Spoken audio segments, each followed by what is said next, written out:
Hello students, welcome to CBSE Science series. Today we are going to learn about Coulomb's law in vector form. We already studied about the Coulomb's law. Coulomb's law tells the force between the two stationary point charges, and we also studied that if the point charges are like charges, the force is repulsive, and the point charges are unlike charges, the force is attractive.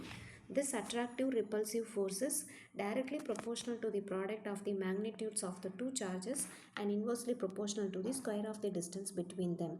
That is, F is equal to K Q1 Q2 by R square. This is what the Coulomb's law, and this force is the magnitude of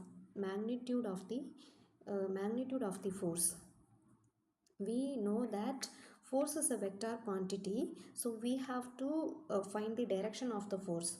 How can we find the direction of the force? For that, you consider q1 point charges q1 and q2 from the origin like this, and r1 vector, r2 vector are the position vectors for the charge q1 and q2 from the origin. We know that the force between the point charges q1 and q2 is along the line which is joining the center of these two charges. So to find the direction of this force, we have to calculate the force on individual charge due to the presence of another charge. Means there is a force on charge q1, it is due to the presence of q2. If there is no charge q2, there will be no force on the charge q1. So the force is due to the presence of another charge. So we have to calculate the force on one charge due to the presence of another charge. If we consider the force on q1 charge is F1 and the force of q2 charge is F2, this F1 charge means the force on q1 is due to the presence of q2. So we denote the force on q1 charge is F12 and the force on q2 charge is F21, and this is what the direction of the force on q1 and q2 if the charges are like charges, that is q1 is positive, q2 is positive, and q1 is negative, q2 is negative.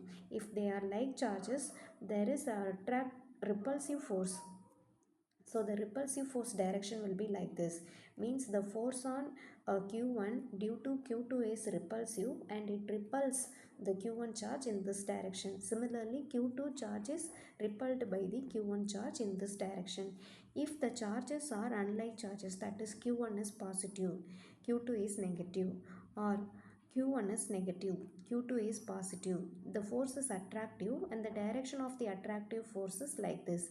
Means the force on q1 is attractive force because they are unlike charges, and the q1 is attracted by the q2 in this direction. Similarly, q2 will be attracted in this direction. So this is what the direction of the repulsive force and the attractive force for like charges and the unlike charges. Now, how can we denote this direction in the mathematical expression of the Coulomb's law? This way we can denote the direction of the force, that is F21 vector is equal to 1 by 4 pi epsilon naught q1 q2 by r21 square r21 cap. Here r21 cap is the unit vector which is used to specify the direction of the force. Means the force is due to the charge q1, it is from q1, the force is from q1 on the charge means on the charge q2. So it is denoted it is denoted as r21 cap and r21 square. Similarly, the force on charge q1 is F21 vector which is equal to 1 by 4 pi epsilon naught q1 q2 by r12 square r12 cap.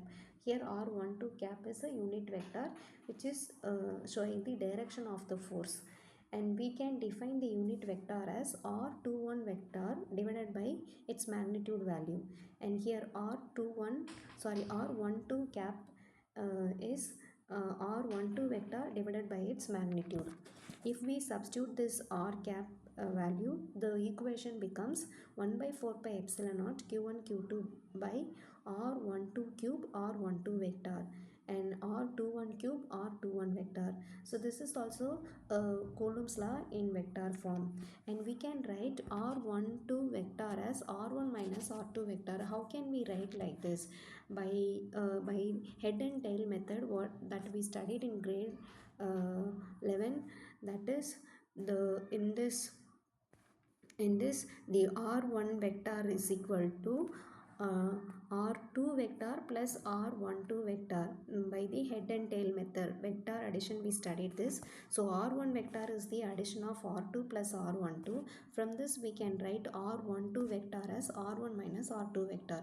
So if you substitute this, the equation becomes like this. Similarly, if we calculate r21 vector for this uh, diagram, this r21 vector is r2 minus r1. So if you substitute that, the equation, the vector form of the Coulomb's law becomes like this, and we can write this r2 vector minus r1 vector as minus of r1 vector minus r2 vector. So if you substitute this, it becomes f12 vector, which is nothing, which is equal to the minus of f21 vector. So from this we can say that the Coulomb's law obeys the Newton's third law of motion. This is what about the vector form of Coulomb's law. Thank you.